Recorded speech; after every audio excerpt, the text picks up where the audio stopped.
പുറപ്പാട് അദ്ധ്യായം 13. കർത്താവ് മോശയോട് കൽപ്പിച്ചു, ഇസ്രായേലിലെ ആദിജാതരെയെല്ലാം എനിക്കായി സമർപ്പിക്കുക. മനുഷ്യരുടെയും മൃഗങ്ങളുടെയും കടിഞ്ഞൂലുകൾ എനിക്കുള്ളതാണ്. പുളിപ്പില്ലാത്ത അപ്പത്തിൻ്റെ തിരുനാൾ. മോശ ജനത്തോട് പറഞ്ഞു, അടിമത്തത്തിൻ്റെ നാടായ ഈജിപ്തിൽ നിന്ന് പുറത്തു വന്ന ഈ ദിവസം നിങ്ങൾ അനുസ്മരിക്കണം. കർത്താവാണ് തൻ്റെ ശക്തമായ കരത്താൽ നിങ്ങളെ അവിടെ നിന്ന് മോചിപ്പിച്ചത്. ഈ ദിവസം ആരും പുളിപ്പുള്ള അപ്പം ഭക്ഷിക്കരുത്. ആബീബ് മാസത്തിലെ ഈ ദിവസമാണ് നിങ്ങൾ പുറപ്പെട്ടത്.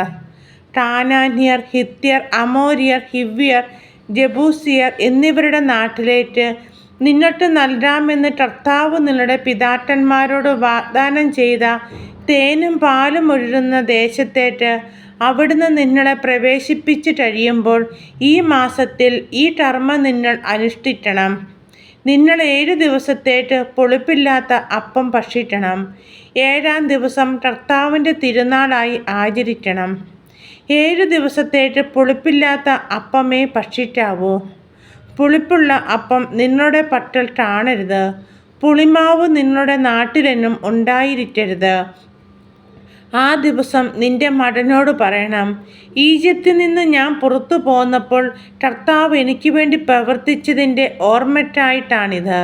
ഇത് നിന്റെ ഭുജത്തിൽ ഒരടയാളവും നെറ്റിയിൽ ഒരു സ്മാരകവും എന്ന പോലെ ആയിരിക്കണം. അങ്ങനെ കർത്താവിൻ്റെ നിയമം എപ്പോഴും നിന്റെ അധരത്തിലുണ്ടായിരിക്കട്ടെ. എന്തെന്നാൽ ശക്തമായ കരത്താലാണ് കർത്താവ് നിങ്ങളെ ഈജിപ്തിൽ നിന്ന് മോചിപ്പിച്ചത്. വർഷം തോറും നിശ്ചിത സമയത്ത് ഇത് ആചരിക്കണം. ആദിജാതരുടെ സമർപ്പണം. നിങ്ങളോടും നിങ്ങളുടെ പിതാക്കന്മാരോടും വാഗ്ദാനം ചെയ്തതുപോലെ കർത്താവ് നിങ്ങളെ കാനാൻ ദേശത്ത് പ്രവേശിപ്പിക്കുകയും അവിടെ നിങ്ങൾക്ക് നൽകുകയും ചെയ്യുമ്പോൾ നിങ്ങളുടെ എല്ലാ ആദിജാതരെയും കർത്താവിന് സമർപ്പിക്കണം. മൃഗങ്ങളുടെ കടിഞ്ഞൂലുകളിലും ആൺകുട്ടികൾ കർത്താവിനുള്ളവയായിരിക്കും.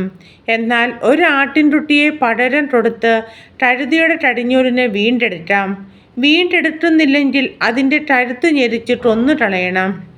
നിങ്ങളുടെ മക്കളിൽ ആദിജാതരെയെല്ലാം വീണ്ടെടുക്കണം. ഇതിൻ്റെ അർത്ഥം എന്താണെന്ന് പിൽക്കാലത്ത് നിന്റെ മകൻ ചോദിച്ചാൽ നീ പറയണം, അടിമത്തത്തിൻ്റെ നാടായ ഈജിപ്തിൽ നിന്ന് കർത്താവ് തൻ്റെ ശക്തമായ കരത്താൽ നമ്മെ മോചിപ്പിച്ചു. നമ്മെ വിട്ടയറ്റാൻ ഫറവോ വിസമ്മതിച്ചപ്പോൾ ഈജിപ്തിലെ ആദിജാതരെ, മനുഷ്യരുടെയും മൃഗങ്ങളുടെയും കടിഞ്ഞൂലുകളെയെല്ലാം കർത്താവ് സംഹരിച്ചു. അതിനാലാണ് മൃഗങ്ങളുടെ കടിഞ്ഞൂലുകളിൽ ആൺകുട്ടികളെയെല്ലാം ഞാൻ കർത്താവിന് ബലിയർപ്പിക്കുന്നത്. എന്നാൽ എൻ്റെ കടിഞ്ഞൂൽ പുത്രന്മാരെ ഞാൻ വീണ്ടെടുക്കുന്നു. ഇത് നിന്റെ ഭുജത്തിൽ ഒരടയാളവും നെറ്റിയിൽ ഒരു സ്മാരകവും എന്ന പോലെ ആയിരിക്കണം. എന്തെന്നാൽ തൻ്റെ ശക്തമായ കരത്താൽ കർത്താവ് നമ്മെ ഈജിപ്തിൽ നിന്ന് പുറത്തേക്ക് കൊണ്ടുവന്നു. മേഘസ്തംഭവും അഗ്നിസ്തംഭവും. ഫറവോ ജനത്തെ വിട്ടയച്ചപ്പോൾ ഫിലിസ്ത്യരുടെ ദേശത്തിലൂടെയുള്ള വഴിയായിരുന്നു എളുപ്പമെങ്കിലും അതിലെയല്ല ദൈവം അവരെ നയിച്ചത്.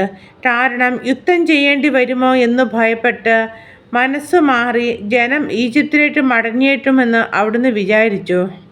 ദൈവം ജനത്തെ മരുഭൂമിയിലുള്ള വഴിയിലേക്ക് തിരിച്ചുവിട്ട് ചെങ്കടലിന് നേരെ നയിച്ചു. അവർ ഈജിപ്തിൽ നിന്ന് പുറത്തേക്ക് പോയത് ആയുധധാരികളായിട്ടാണ്. ജോസഫ് ഇസ്രായേൽക്കാരെ കൊണ്ട് സത്യം ചെയ്യിച്ചിരുന്നതനുസരിച്ച് മോശ ജോസഫിൻ്റെ അസ്ഥികളും കൂടെ കൊണ്ടുപോയി. ജോസഫ് അവരോട് പറഞ്ഞിരുന്നു, ദൈവം തീർച്ചയായും നിങ്ങളെ സന്ദർശിക്കും.